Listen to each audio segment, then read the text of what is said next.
products or industries come to mind when you think about the history of La Crosse? Probably lumber, railroads, steamboats, healthcare, and of course, beer. But what about paper fasteners, dressmaking, cigars, twine, binding, beauty products?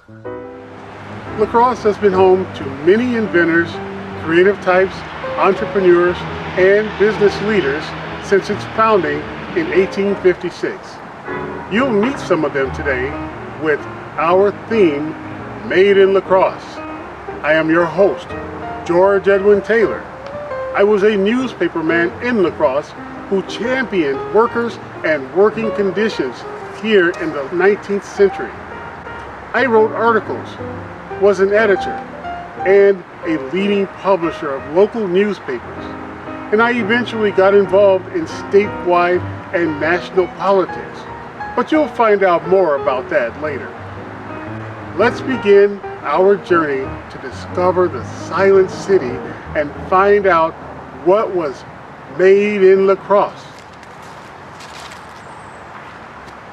La Crosse became a manufacturing center in its early years because of the three things: location, location, location. Being on the Mississippi River with two smaller rivers meeting here allowed for plenty of steamboat, barge, and local transportation to come through. In the 1850s, early La Crosse settlers produced goods and services to supply basic needs in their small shops or homes. These included occupations such as blacksmiths, tailors, shoemakers, carpenters, wagon makers, printers, tanner, and milliner. Eventually, La Crosse became a riverboat destination with the growth of trading posts, the lumber industry, settlements, and farming.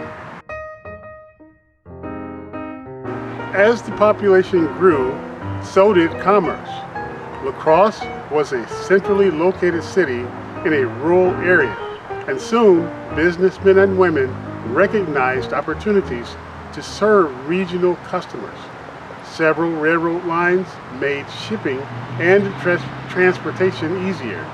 By the 1880s, La Crosse was a connection hub between larger Midwest cities such as Minneapolis, Chicago, and St. Louis.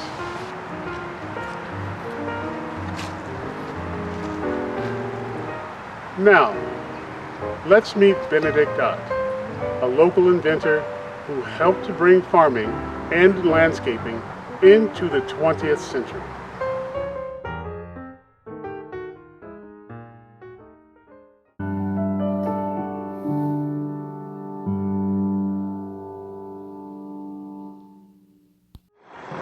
I'm Benedict Ott, and I did have the first patent of the twine binder. Well, what is a twine binder? Well, I'm going to tell you about Mr. McCormick first. Mr. McCormick in the 50s, the 1850s, said the whole world for thousands of years has been harvesting their grain by hand scythe, and sickles. Many, many people had to get it done. It was really a big strain on every society. And McCormick said, this is the 50s. We have machines to do this now. 1850. So he said 2 horses pulling a contraption with 2 wheels. The wheels drive all the gears. So on the left side they have a 6-foot sickle bar going back and forth very fast, cutting all the grain. Smart guy. Instead of just letting it fall on the ground, he has it fall on a conveyor belt, which moves all the harvested grain to the right side, up a slant and off to the side. That way, the horse could always walk where it was cut, never walking in uncut grain, never stepping on harvested grain. What a genius, a world-altering genius.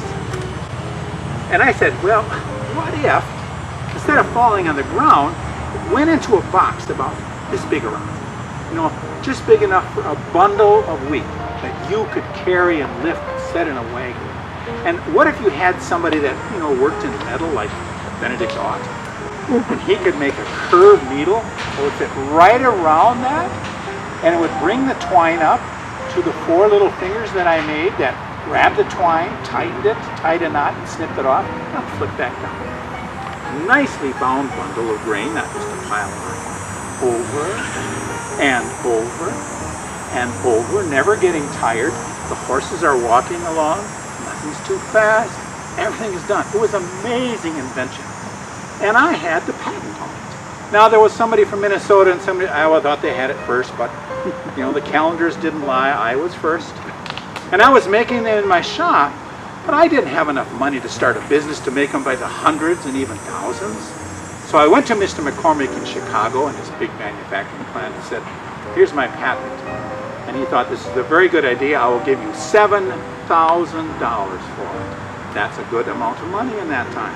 Enough for me to enlarge my business and become Ott & Sons.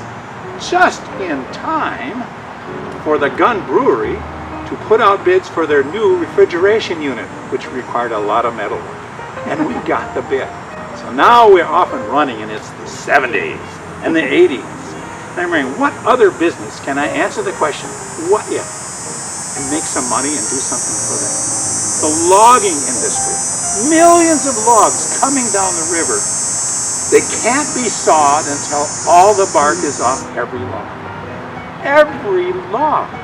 What a log jam that is, really. So I thought, what if I could make some spinning wheels with sharp teeth on them, or go right around the log, and as the log was going to the sawmill, they'd have bark on it, and when they went past this machine, there would be no bark on it. Perfectly tuned, didn't hurt the log, bark, no bark. This was good, lucrative, very good. And the best part, the bark fell down through the ground, the hole, into wagons, which were pulled over to the tanning industry, who needed the bark to turn hides into leather. 2 for 1. So now we're really rolling, and I can pretty much pick what I want to do. What if? So La Crosse is growing. People are building houses. They don't want to walk in the dirt, so they plant grass. The grass is growing nicely, and it doesn't rain. What happens if it doesn't rain to your lawn?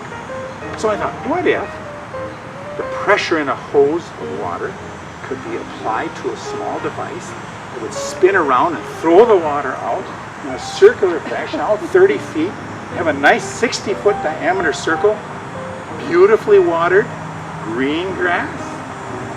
My ingenious water sprinkler, of course.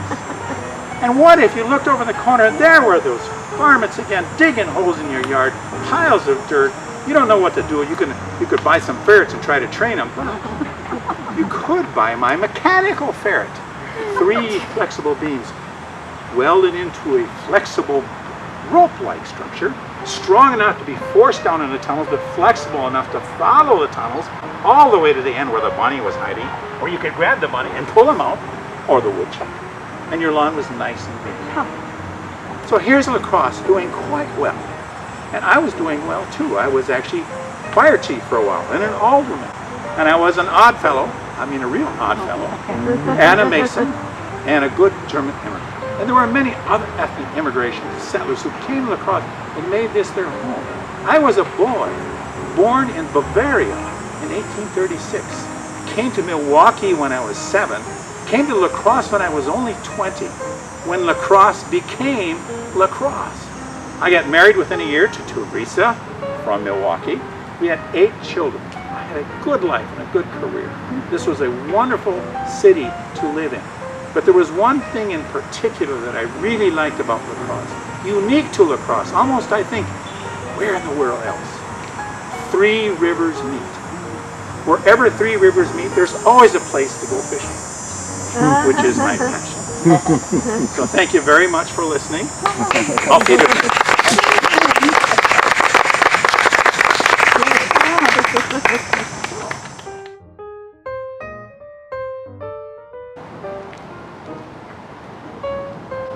This mausoleum in Oak Grove Cemetery was built in 1912 and is made of white Italian marble and concrete. The 2 days of the year when it is open to the public are Memorial Day and the Crosse County Historical Society's Silent City Cemetery Tour. Some well-known La Crosse manufacturers who are buried here in the mausoleum are Miss Leona Linker, successful dressmaker who designed and marketed a popular women's undergarment called the Leona. Michael Cratchwell, founder of the third largest candy factory in the city. Frank Aiken, co-founder, a camera manufacturing business with the Aiken Gleason Company, with his son-in-law, Eugene Gleason. Also in the mausoleum are George and Nellie Bump. George's inventions include a product that makes something out of nothing.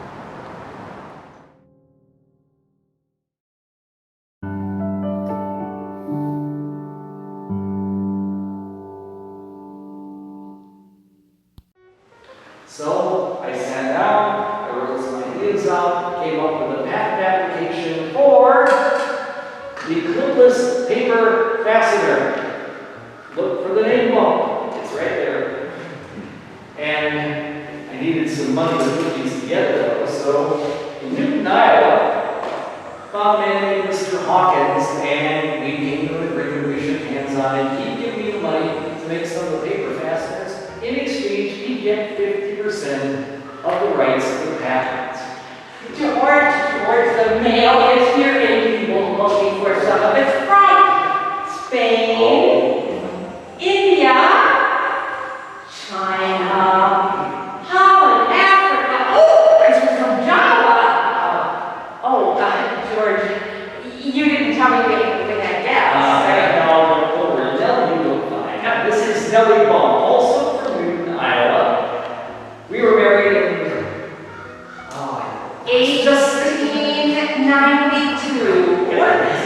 George, how is it that you can remember the year of every single package, but you cannot remember our anniversary?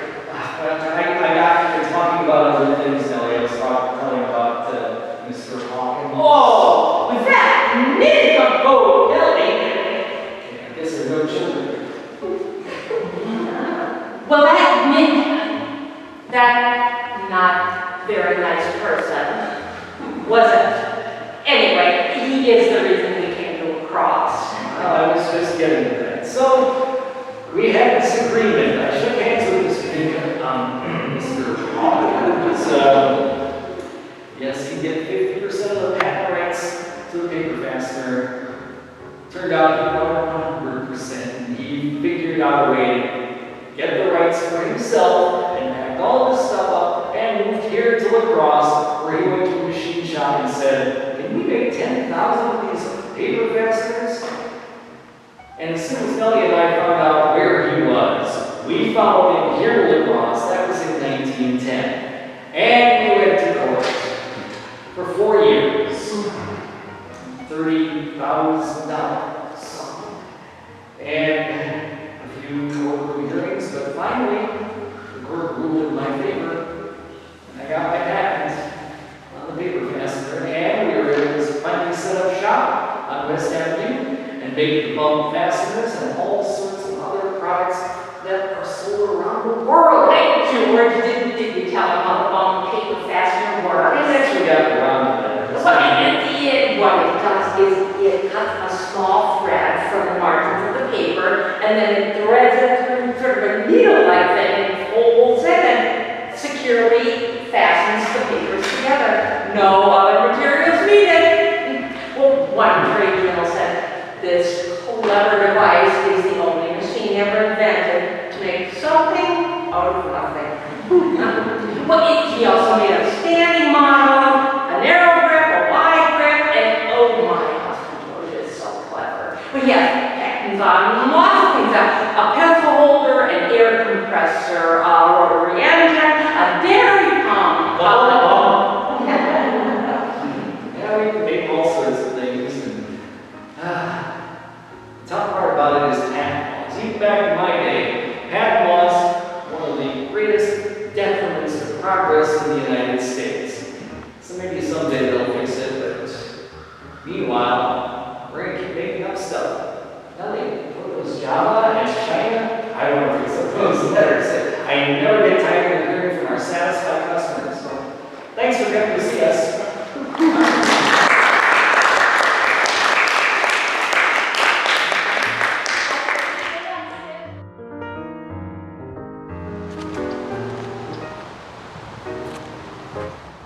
Tobacco was a money-making crop for over a century in western Wisconsin, and cigar making became a leading industry in La Crosse. Between the late 19th and early 20th centuries, approximately 26 cigar factories emerged in the city, both men and women employed in cigar factories. Until well into the 20th century, cigars were made by hand. Cigar rolling was a skilled craft that took several years to master an apprenticeship. The process of cigar making involved several steps, each requiring learned skills. The various types of tobacco were the first consideration for making the best cigars. How a tobacco leaf smelled, looked, cut, rolled, burned, and tasted were all factors in how it was used for various parts of the cigar. Most of the tobacco raised in western Wisconsin was used as the finishing wrapper. Besides that, there was the filler and the inner wrapping. By the end of World War II, technology started to replace some aspects of manual labor, including the tobacco industry. Local cigar makers found it increasingly difficult to compete with nationally advertised brands. As the industry shifted, there was much greater demand for tobacco products by both men and women. However, a handful of small-scale cigar manufacturers persisted, keeping alive the lost craft that had once employed hundreds of people. Now let's meet Otto and Sophia Britsky, who ran a cigar factory out of their home in La Crosse.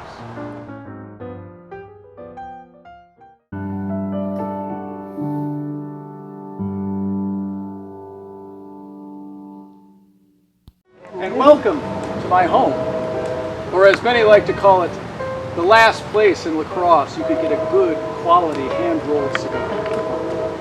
You see, I used to work for the Pamper & Company, one of the oldest and most well-known cigar makers in the area. But then, in 1945, Pamper stopped producing cigars, and so I had to retire after 40 years. But I continued making cigars for another 20, right here, out of my own home. What was I going to do? Play cards all day? I mean, I was only 64 at the time. In fact, my wife Sophia might have something to say about that. I don't know where she is. I know she wanted to come and meet you. Bob, so few people remember the art of making a good, fine quality cigar. When my parents and I first arrived to La Crosse back in 1890, we came from Germany. There were 25 other cigar companies in addition to Pamper that made cigars.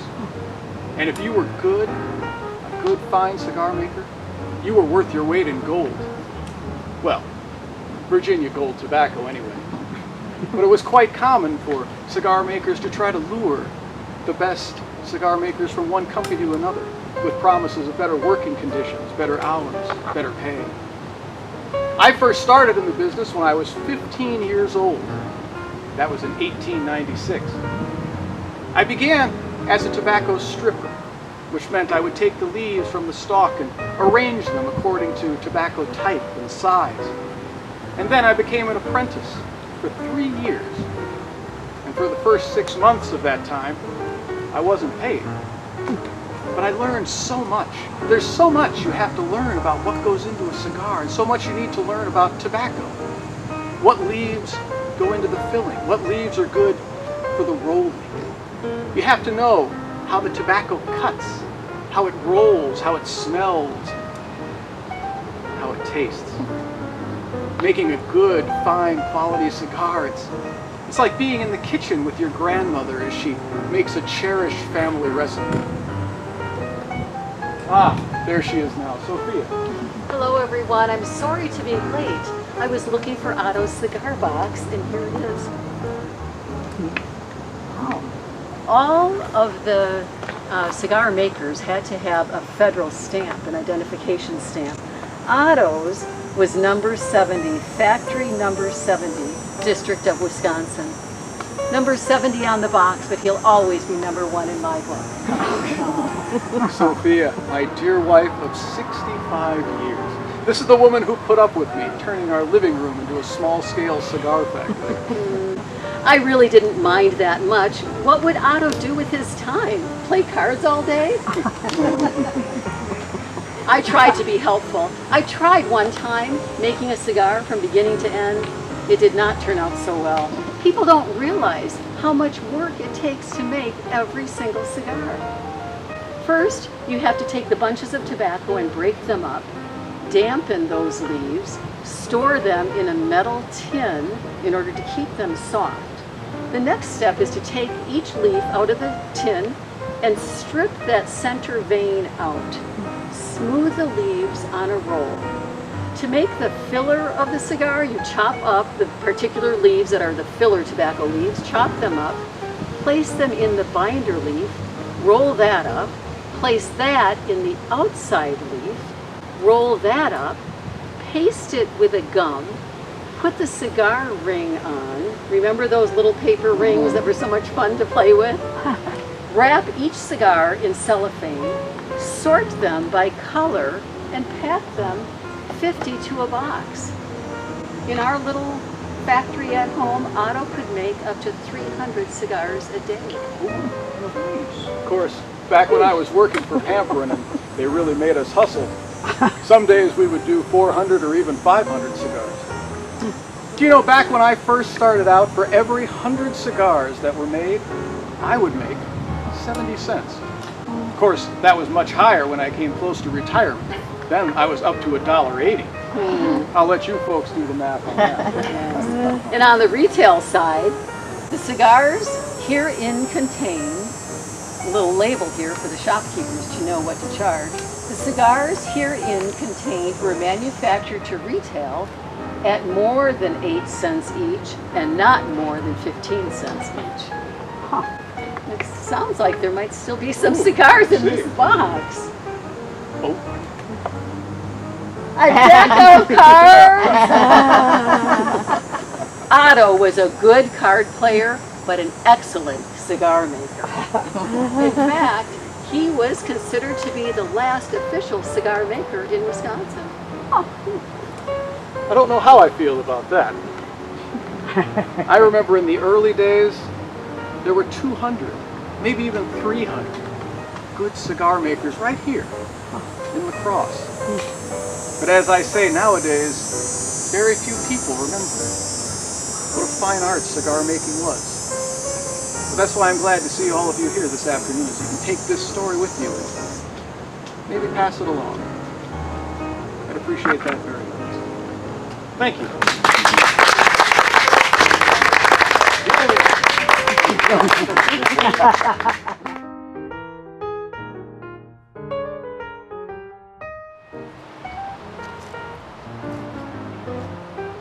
Let's take a few minutes to talk about the heart of Made in La Crosse, the workers or laborers. For centuries, workers endured long hours of work every day with little or no breaks. They may have worked in factories, mines, sweatshops, or outdoors. Often entire families, including young children, worked for very little pay. Many jobs were dangerous, offering no compensation in case of injury or even death. By the late 19th century, workers began to organize in large groups, and labor unions were born for a simple reason: to demand better working conditions for all who labored. Workers' voices were being heard throughout publications like pamphlets and newspapers. Suffragists fighting for women's rights to vote also helped make changes. The labor movement. Some of the workers' benefits gained through the labor unions are the 8-hour workday and weekends, minimum wage laws, child labor laws, safety standards, sick days, and vacation days.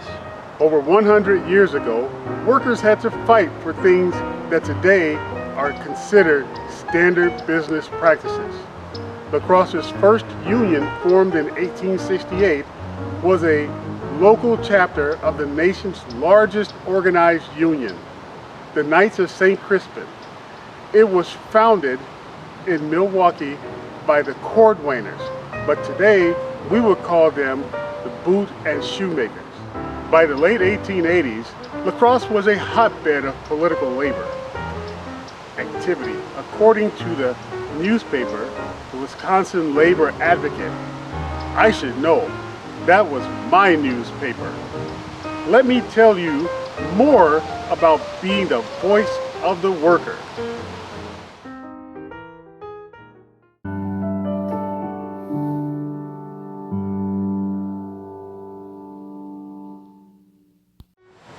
My name is George Edwin Taylor, and I am a journalist, a newspaperman, an editor, and I own several newspapers here in the La Crosse area. My paper, the Wisconsin Labor Advocate, was pivotal in developing unions in the Wisconsin area. There were other organizations that we worked with to help increase union activity and improve working conditions for everyone. There's one important comment that I'd like to point out in the paper, a statement that I made at the end. Corrupt politicians disguised as honest men prey upon the people, pretending or practicing deception and making pledges only to violate them. They fear the ballot in the hands of honest, intelligent American citizens far more than they fear bombs from foreign enemies. Very appropriate and timeless. Over a century before President Barack Obama's historic 2008 win, I made some history myself as the first African American to run for president back in 1904. I made quite a name for myself in political circles throughout the state of Wisconsin. An all-black independent party called the National Liberty Party nominated me to run for president on a third-party ticket. Well, you probably know how it turned out. Some fellow named Theodore Roosevelt was re-elected. The country just wasn't ready yet. But progress moves in fits and starts. So who knows what the future elections will bring.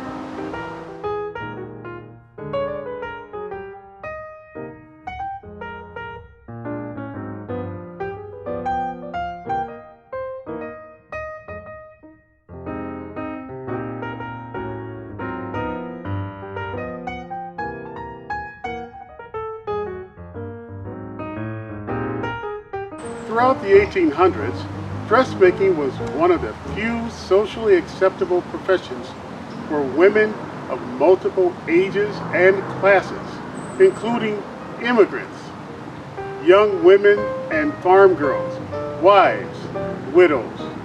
Dressmaking establishments, run and staffed primarily by women, provided creative labor, living wages, and career advancement opportunities for skilled and novice workers alike. Seamstress jobs in the late 1800s and early 1900s were demanding, low-paying, and seasonal. They often required long hours, 6 days a week. Women and girls migrated from rural homes or small towns to work in a dressmaker's shop. Many dressmakers used their own home but created fitting rooms, fabric and cutting rooms, and a sewing room with multiple sewing machines. A skilled dressmaker would cut her own patterns and always kept up with the latest fashions and trends. By the 1920s, the rise of department stores and marketing of fashionable, ready-made clothing had reduced the number of clients looking for custom pieces.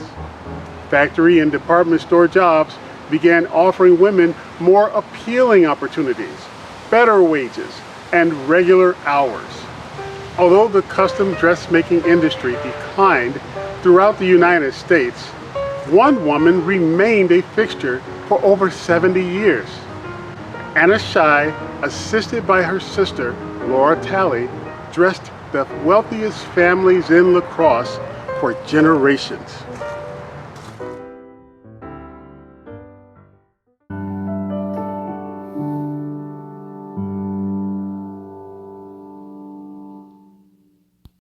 Hello there. I didn't even notice you. I'm so sorry. But I don't think there are customers. Oh, I know. You came to hear about Anna's dressmaking business. Well, our Anna was a dressmaker in La Crosse for 70 years. I know. It's hard to believe, isn't it? Why, it seems like just yesterday she left our home in Coon Prairie, that's in Vernon County, and came to La Crosse. Anna came over from Norway as a baby with our parents. I was born here. There were 9 of us all together. We were so close. Anna, dear, you should be telling your story. You're doing fine, dear. Well, Anna came to La Crosse in 1886. Right, Anna? Yes. I was 16 years old and I only had $1 or $2 in my pocket. But I had been hired to do housework for the McMillan family on 7th Street. And then one day she was at the E.R. Barron department store and was introduced to Mrs. Scott. She had a dressmaking shop on the 2nd floor above the store. Well, that meeting changed Anna's life forever. Perhaps some of you shops at Barron's on 5th and Main. Well, that's where I apprenticed for 3 months to learn the trade.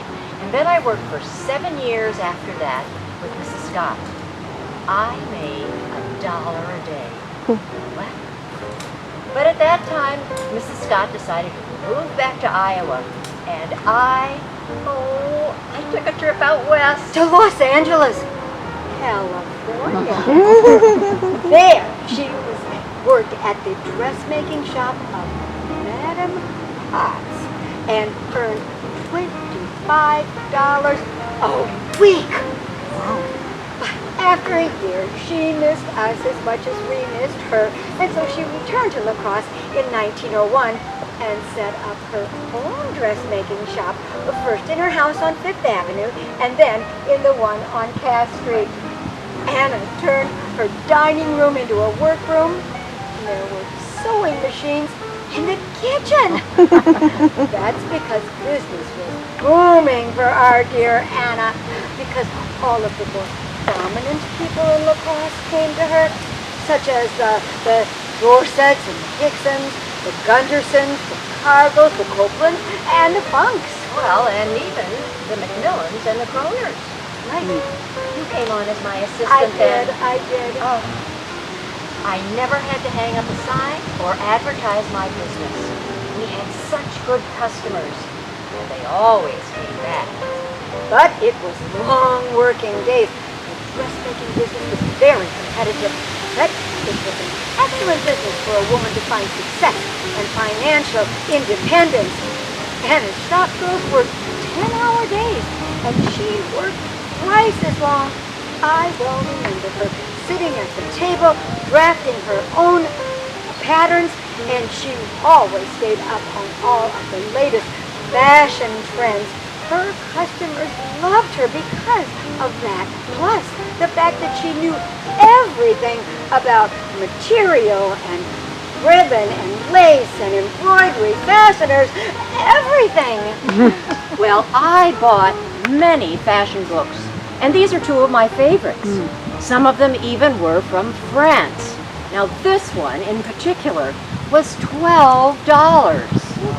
But it's so beautiful, and I want to show you some of the beautiful pictures.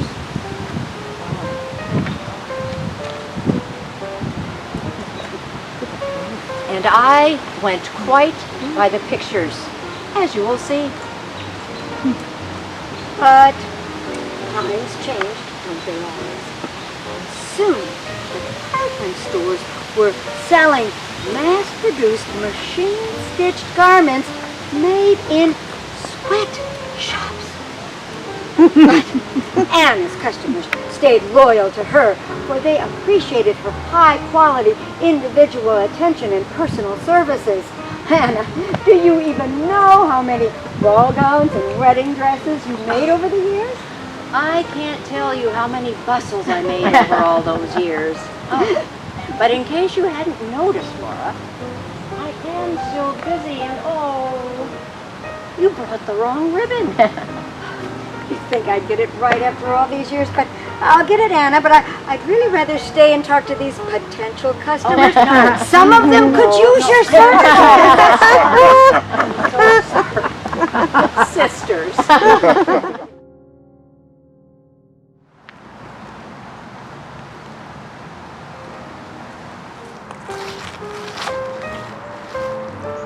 A growing interest in health and fitness during the late 19th century saw an increase in the way to seek physical perfection. This included diets, exercise, spas, and a variety of oils, elixirs, pills, creams, and tonics.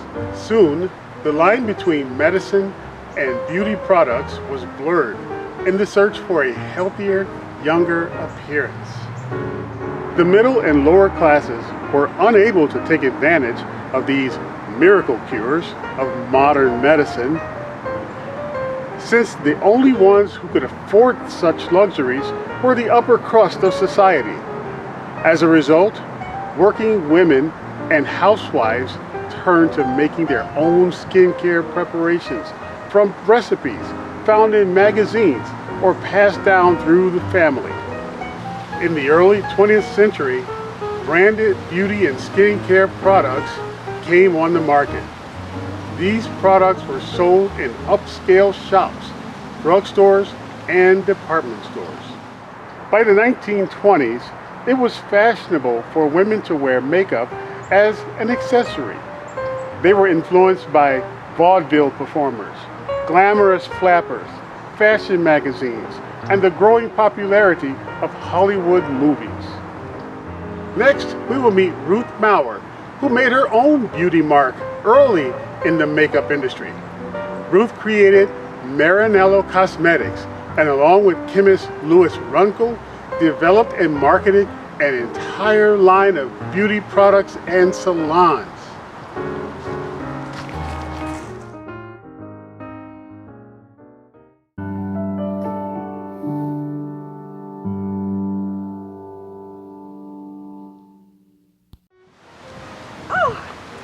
Hello. Sorry to have kept you waiting.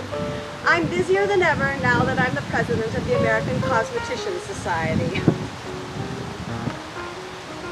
Welcome to my Marinello salon. It doesn't look quite the way it used to, but envision lavish furnishings in gray, delicate green, hints of rose, tapestries and oriental carpets, and of course, my Marinello trademark, the elephant. Some people say I chose the elephant because it's a symbol of power and wisdom. And I say that's true, but I also chose the elephant because I think my products are so good, they will even erase an elephant's wrinkles. It all started in 1903 with $300 of my husband's money, grudgingly given. He thought it was a foolish idea to make women's face creams in the basement of our home and start a mail order business. Well, within 2 years, I had turned that into $100,000 in capital. And several years later, we had to move into our own facility on 5th Avenue. How fancy does that sound? I knew this was the perfect time to start this business. Women were coming into their own. They wanted to retain their youthful appearance and enhance it. And they didn't want to look like their grandmothers when they were 40. So I came up with the idea of the Marinello system of beauty culture, a full line of salons and beauty schools. The beauty schools were training using a medical model. It was very rigorous. And we started right here in La Crosse, and then moved to Chicago, and then across the country. I continued to develop additional products, cosmetics, perfumes, all kinds of facial treatments and face creams. And by 1914, we had over 50 products in all. By 1920, we'd outgrown our facility on 5th Avenue. And so I bought the home of P.S. Davidson Steamboat Magnet at 225 South 6th Street and made it into my headquarters. We made a factory with mixing and packaging rooms, lab for new creations, a product display room, meeting rooms, my office, and most important, a clubhouse for my employees. By 1925, I had 150 employees here in La Crosse and $3 million in sales. Ruth, that new batch of cold cream is ready for you to test. I think you'll like it. Louis, we have visitors. Oh, but it's just at the right temperature, and I need to know if you want me to add anything else now before it cools off too much. Look, folks, you'll understand if Ruth needs to step out for just a few minutes, right? Take your time and take a few notes. Of course, Louis. Hi, I'm Louis Runkle, chemist for Marinello. My brother Carl and I owned a pharmacy downtown. Ruth hired me a few years back to help her create her beauty empire. Ruth is a unsurprisingly successful and thorough businesswoman. Although she doesn't, it's not all as easy as she makes it out to be. Ruth had a few rough years a few years back that she doesn't like to talk about. In 1918, she was cited by the Fair Trades Commission for unfair trade methods. She was accused of forcing Marinello Beauty School graduates to only use Marinello products in the salons where they worked. And then in 1919, 18 employees accused management of cheating on their pay. Instead of weekly wages, the company switched over to piecework. And because it wasn't explained very well, the workers went on strike. And because they went on strike, the superintendent, not Ruth, fired them and hired others. It was all over the newspapers, and it was ugly. What was ugly, Louis? You know that's a 4-letter word here at Marinello. That's a 4-letter word anywhere, Ruth. Louis, you know one of the first things I must teach young women who have had unfortunate experiences is that sometimes adversity is a blessing in disguise. I have always lived by that philosophy, and I truly believe it even today. And by the way, the cold cream is just perfect. I can hardly wait to start marketing it. I have all kinds of ideas. Come on, we've got to get busy. Oh, sorry, folks. We have to get back to work. Who else is going to run this company if not me? And ladies, I hope I will see you all soon at one of our Marinello salons.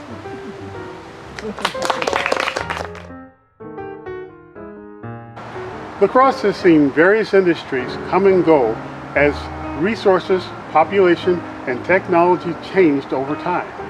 Luckily, new opportunities were recognized by citizens, visionaries, who embraced the changes.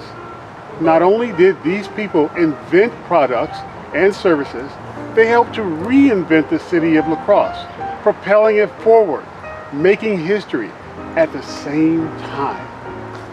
If you're interested in learning more about La Crosse's manufacturing past, check out the La Crosse County Historical Society's website at www.lchshistory.org, or head over to the La Crosse Area Heritage Center at 506 Main Street in historic downtown La Crosse. The chances are pretty good that you might even see some artifacts that were made in La Crosse.